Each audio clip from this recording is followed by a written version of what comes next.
and Iraq, and several other geographies. This is the impact that we are having on these businesses because we do research with every single interaction we have with them. So we're talking about coaching and strategies that actually have an impact in the way these businesses are run. We're short on time. I appreciate the fact that you're here to listen. Please talk to us at the end of this. We will be very interested in talking more details about that. Thank you.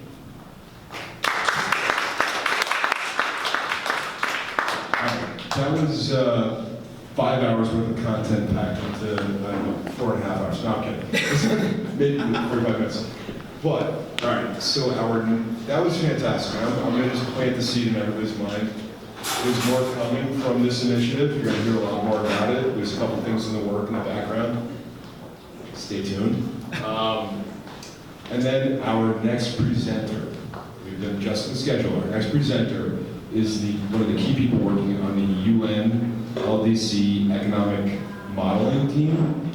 She's prepared a presentation, and she is going to give it, she's going to rock it. So, Ms. Shi from UConn LDC Economic Development Modeling Team. Please take it away.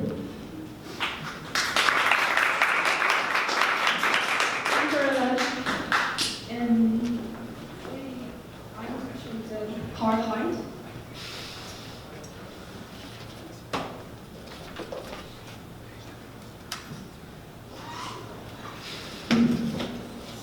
Finally, it's my turn. Yeah. But the last one least, right?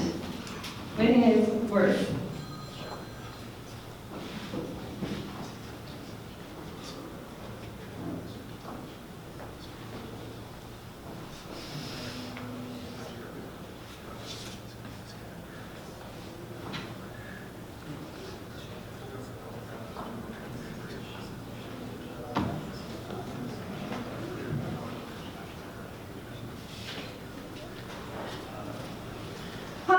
It's nice to meet you all. My name is Changxi, and I'm from the Financial Risk Management program at UConn.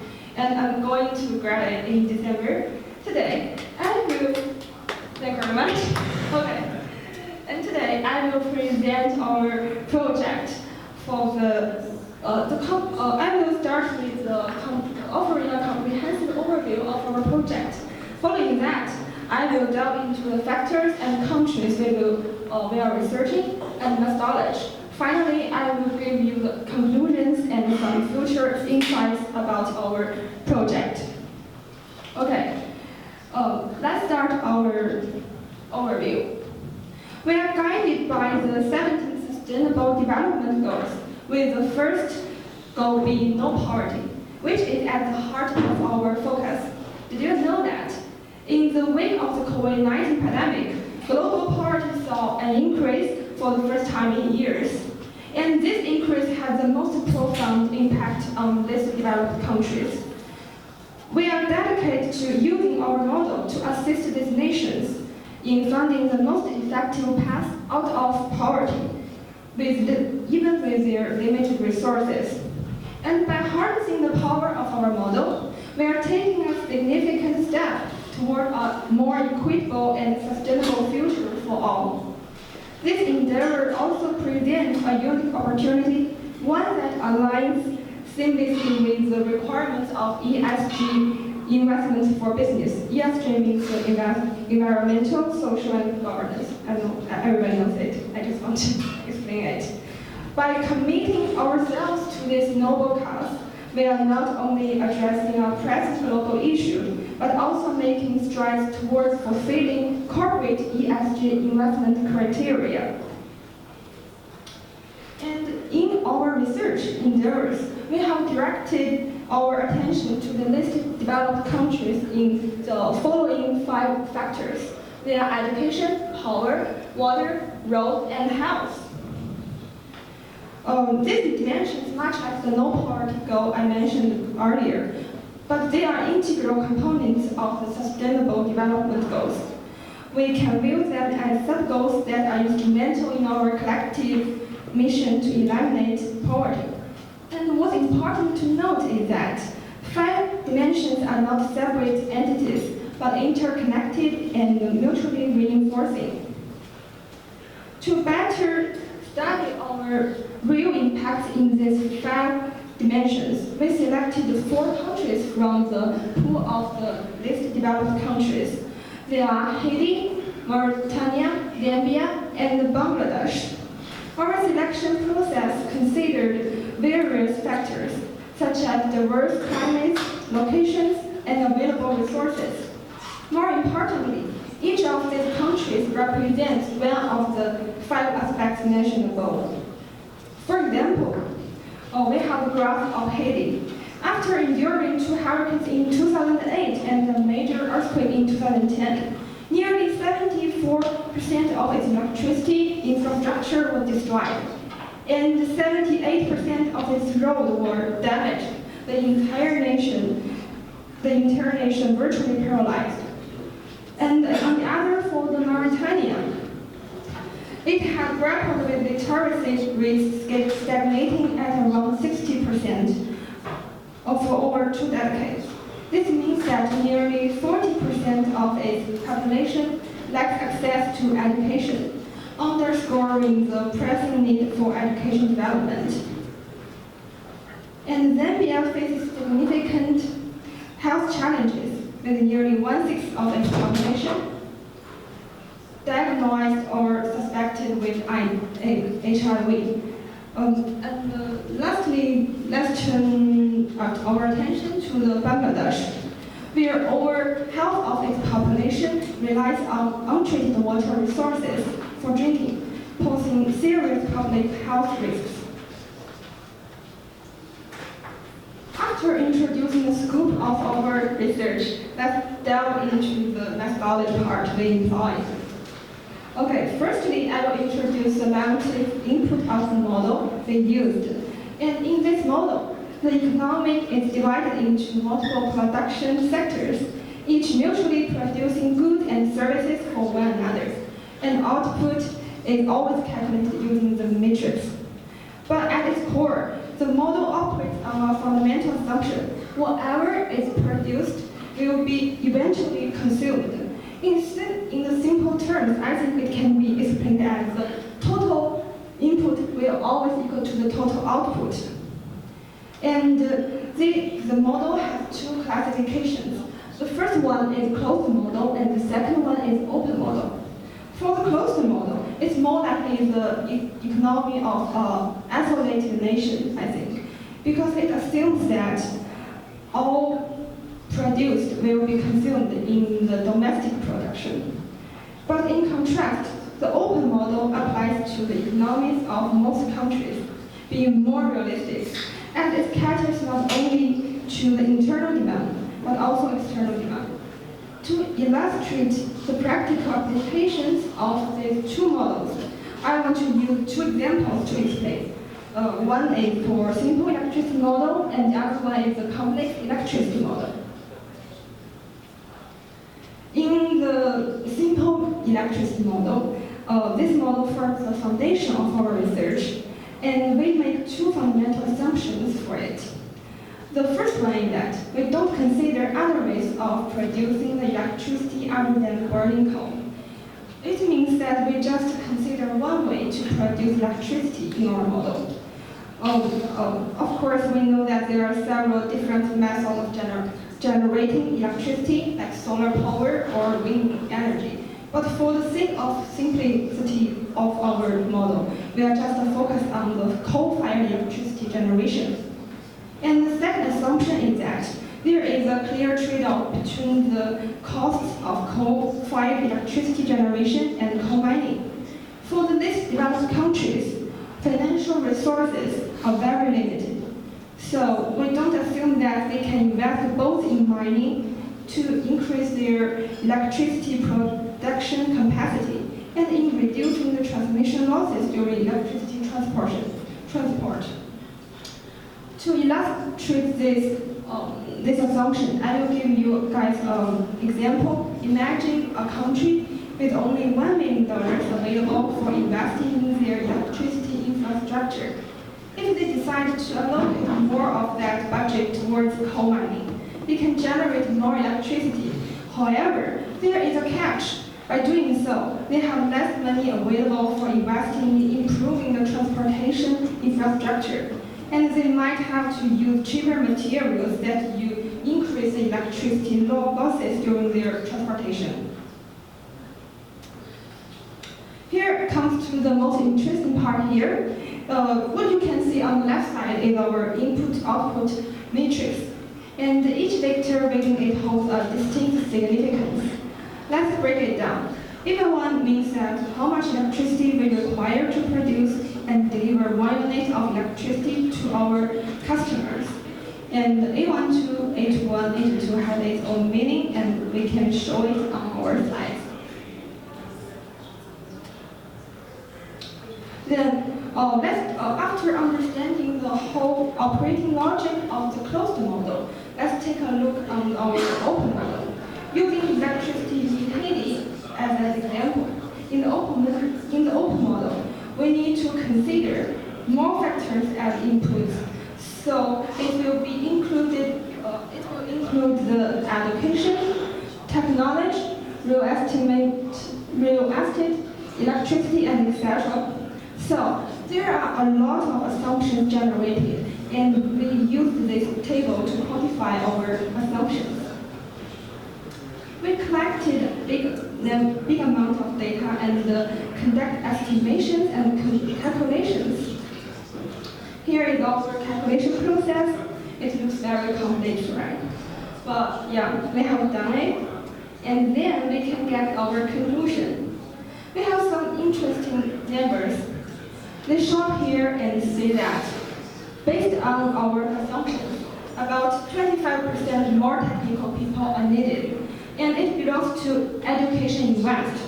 This is invest, and at the same time, technology investment is the least, only about 4.75%.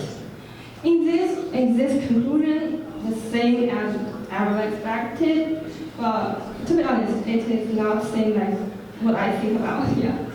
Judging from the current results, in order to produce more electricity, what Haiti should do most is to allow more children to receive advanced education instead of building power plants.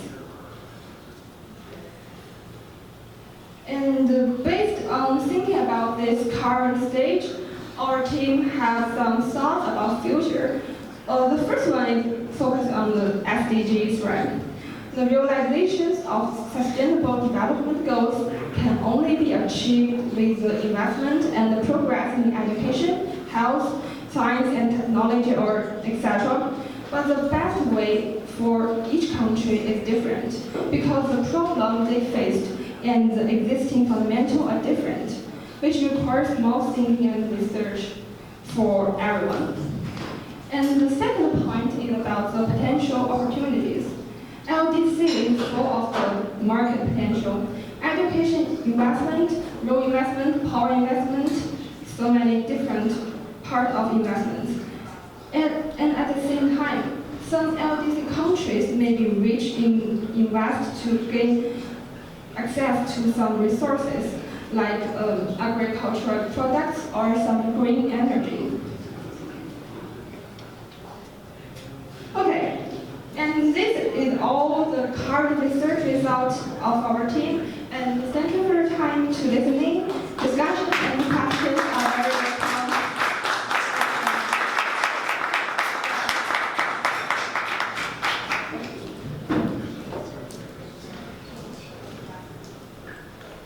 Anyone have some questions? Oh, thank you. How did you convert from that matrix value down to your final value? What was the I think you kind of lost in there. Oh, you mean the matrix matrix? You had the input matrix, which contained, the cost to generate electricity, respectively, and then you had the other slideshow. If you move to forward. Yes, that one. I was confused about what those numbers mean. Oh yeah, I can explain for you. Oh, they are different because for this slide. They are focused on the simple electricity model. It means that they are the closed model. Okay. But in this slide, it's open model. Okay. They are different because they're based on different assumptions, like I said before, yeah. And do means just like do you want to know the meaning of the number? Yes. Okay. Just from the point with 006, it's more like if you want to get 1 unit of education output, you need to input the point 006 input of electricity. And the 1 unit output education means that the one student needs in 1 year. Yeah, it's more like that, something like that. You're welcome. That's great. Thank you so much for presenting that and all the work that you've been doing with UConn. Dan Schwartz, Phil Bradford, they've been spearheading that effort in coordination with... Thank you for my profession. I thank my team. Absolutely. No, that was great. If anybody would like more information, please follow up with myself, Dan, or Phil. And there's a lot going on in the space. Everything's just spinning up.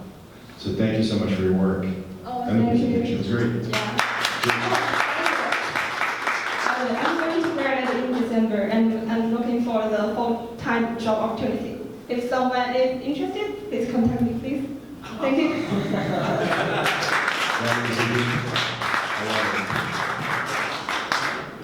So we're gonna adjust to our new schedule here. I encourage everybody to get up, get some drinks, get some food, and we're gonna run right into the investor panel.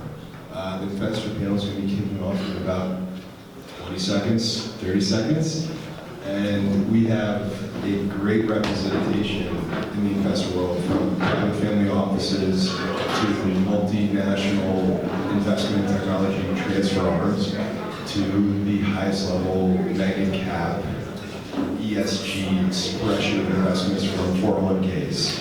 With no further ado, the investor panel.